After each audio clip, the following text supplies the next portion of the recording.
नमस्कार, न्यूज 18 देख रहे हैं आप और आपके साथ मैं हूं अंशिका पाठक। माँ जिंदगी का विश्वास होती है, माँ जीवन का संबल होती है, माँ जीवन का सहारा होती है, माँ जीवन की आस होती है, माँ जीवन का सार होती है। बच्चों के लिए माँ दुनिया है, भगवान है, सब कुछ होती है। और रही बात बच्चों की, तो बच्चों से ही माँ है। बच्चे माँ की दुनिया होते हैं। औरत चोर हो, डाकू हो, कातिल हो, कुछ भी हो, लेकिन वो अपने बच्चे के लिए सिर्फ माँ होती है। मेरठ मामले में मुस्कान की 8 साल की बेटी पीहू जहां हर दिन उसे याद करके रो रही है, तो वहीं अब मुस्कान के चेहरे से मुस्कान गायब हो गई है। जेल में मुस्कान चीख चीख कर रो रही है। उसे अपनी बेटी पीहू की याद आ रही है। जी हां, पति सौरभ का कत्ल कर लाश के टुकड़े करने वाली मुस्कान जेल में रामायण सुन रही है। बैरक में एक बुजुर्ग महिला बंदी उसे रामायण सुना रही है। सोमवार को राम के जन्म की कहानी सुनते ही मुस्कान रोने लगी। उसको अपनी बेटी पीहू की याद आ गई। परिवार के लोग उससे मिलने नहीं आ रहे हैं। जेल में सुबह शाम रामायण पाठ होता है। मुस्कान रोज उसे सुनने जाती है। साहिल मुस्कान की आज न्यायिक हिरासत के 14 दिन पूरे हो जाएंगे। अब पुलिस उनकी रिमांड नहीं लेगी। पुलिस का कहना है कि हमारे पास हत्याकांड के पर्याप्त सबूत हैं, इसलिए रिमांड की जरूरत ही नहीं है। पुलिस ने रिमांड अर्जी दाखिल नहीं की है। जेल प्रशासन के मुताबिक जेल से ही उनकी वर्चुअली पेशी कराई जाएगी। तय है कि कोर्ट उनकी न्यायिक हिरासत को बढ़ा देगी। फिलहाल मुस्कान और साहिल जेल में ही रहेंगे।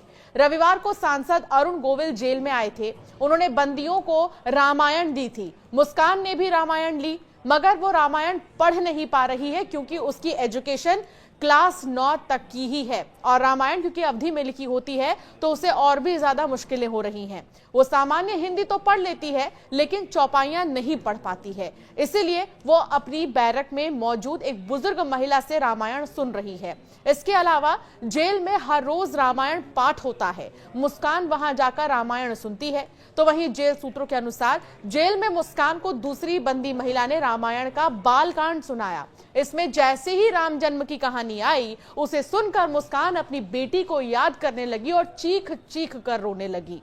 उस महिला बंदी ने मुस्कान को समझाया और फिर चुप कराया। 19 मार्च को साहिल और मुस्कान को जेल लाया गया था। दोनों नशे की लत की वजह से परेशान थे। उनकी काउंसलिंग तक करानी पड़ गई थी, मगर अब धीरे धीरे दोनों नशा नहीं मांग रही हैं, ऐसा दावा जेल प्रशासन कर रहा है। फिलहाल 14 दिन के जेल में सिर्फ शुरुआती दिनों में दोनों नशा न मिलने के कारण बेचैन हो रहे थे।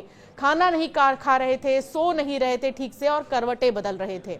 उन्हें कुछ दवाइयां भी दी गई थी। अब दोनों अपनी अपनी बैरक में शांति पूर्वक बैठे रहते हैं। मुस्कान अब सिलाई कढ़ाई के लिए ट्रेनिंग ले रही है, जबकि साहिल खेत पर सब्जी की बुआई कर रहा है। मेरठ में सौरभ राजपूत मर्डर के 27 दिन बीत चुके हैं। इस हत्याकांड में 3 स्तर पर जांच चल रही है। पहली पुलिस के स्तर पर, दूसरी फॉरेंसिक जांच हो रही है और तीसरी cyber cell. Police case diary, cyber cell की मोबाइल जांच के बाद अब फॉरेंसिक टीम की जांच में कई चौंकाने वाले खुलासे सामने आ रहे हैं।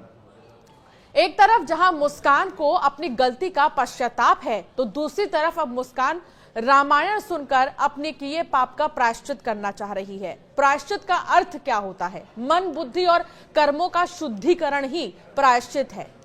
अपने किसी व्यवहार, भूल, दोष या किसी भी तरह के किए गए को अगर आप याद करते हैं तो इससे होने वाला दुख या कष्ट पछतावा है, यानी कि आप इसको लेकर पछताते हैं। शास्त्रों के अनुसार प्रायश्चित एक ऐसा कार्य जिसके करने से मनुष्य के पाप छूट जाते हैं। लेकिन क्या आपको पता है, इस दुनिया में ऐसे घोर पाप भी हैं जिसकी आप लाख कोशिश कर लें प्रायश्चित की, तब भी उस पाप से आपको छूट नहीं मिलेगी। एक ऐसा ही पाप मेरठ की मुस्कान ने किया। मुस्कान ने अपने बॉयफ्रेंड के साथ मिलकर जो पाप किया, उसके बाद से तो मुस्कान की हर तरफ निंदा हो रही है। यहां तक कि जो नीला ड्रम है वो काफी तेजी से वायरल हो रहा है। अब तो पत्नी से लेकर प्रेमिका नीले ड्रम की धमकी देती नजर आ रही हैं। फिलहाल मुस्कान को न केवल अब अपने पति की मौत का दुख है, बल्कि बेटी की याद भी बहुत ज्यादा आ रही है, खासकर तब जब वो रामायण सुन रही है।